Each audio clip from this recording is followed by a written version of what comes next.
অপদার্থ জন্ম আমার, অপদার্থ কর্ম আমার, আমার অপদার্থতাকে মাহাত্ম ভেব না।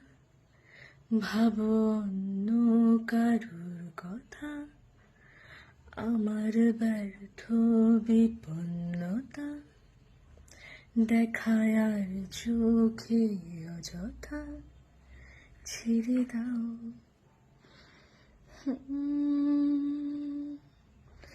অর্জিত সম্পত্তিকে জর্জিত চহুদিকে বর্তমানের উৎকোচকে উপহার ভেব না।